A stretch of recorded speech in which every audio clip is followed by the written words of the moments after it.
इतना बड़ा काम हमारे जैसे साधारण मनुष्य के द्वारा कैसे हो गया? तो उस समय यह नहीं सोचना चाहिए कि मैंने अपने श्रम, अपने पुरुषार्थ या अपने सुकृत से ये किया। गीता जी में भगवान क्या कह रहे हैं? अहंकार विमूढ़ात्मा कर्ताहमिति मन्यते। पर जो साधु पुरुष होते हैं, सज्जन पुरुष होते हैं, वो किसी भी उपलब्धि का श्रेय स्वयं नहीं लेते हैं, वे उपलब्धि का श्रेय अपने पूज्य गुरुजनों को ही प्रदान करते हैं। इसमें एक बहुत बड़ी बात है कि स्वयं अहंकार से व्यक्ति बच जाता है। हमारे पूज्य गुरुदेव भक्तमाली जी कहते थे, अहंकार किसी काम में नहीं आता। महाराज जी कहते थे अहंकार किसी काम में नहीं आता। किस काम में आता है? तो महाराज जी कहते जैसे बनी बनाई खीर में कोई मिट्टी का तेल डाल दे, केरोसिन डाल दे, तो क्या होगा खीर का? है? खीर खाने की तो बात दूर रही, खीर सूंघने के योग्य भी नहीं रह जाएगी।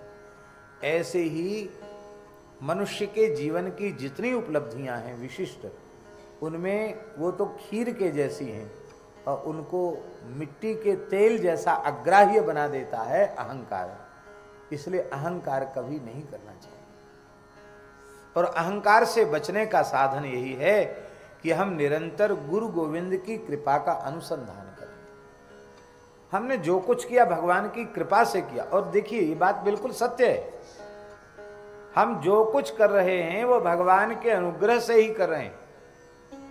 उपनिषद में एक आख्यायिका है कि त्रिलोक विजय का अभिमान देवताओं को हो गया था, तो भगवान ने कृपा पूर्वक उसे नष्ट करना चाहा और एक विलक्षण तेजो में यक्ष के रूप में भगवान प्रकट हो गए। और इंद्र को बड़ा कौतूहल हुआ कि है क्या चीज, इतनी विचित्र क्या है। तो सबसे पहले उन्होंने कहा भाई कौन पता लगाएगा इसका? अग्नि बोले हम लगाएंगे, क्योंकि अग्निम ईड़े पुरोहितम, ये तो पुरोहित हैं। सबसे पहला ऋग्वेद का मंत्र अग्नि शब्द से ही आरंभ होता, अग्निम ईड़े पुरोहितम देवस्य ऋत्विजम। तो ये जातवेदा हैं, अग्नि हैं, अग्नि महाराज ने। उन्होंने वही अहंकार वाली युक्ति की।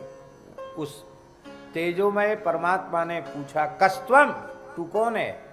ये नहीं कहा कि महाराज जी आपका परिचय क्या, ये सब नहीं कहा। कस्त्वम, तू कौन है?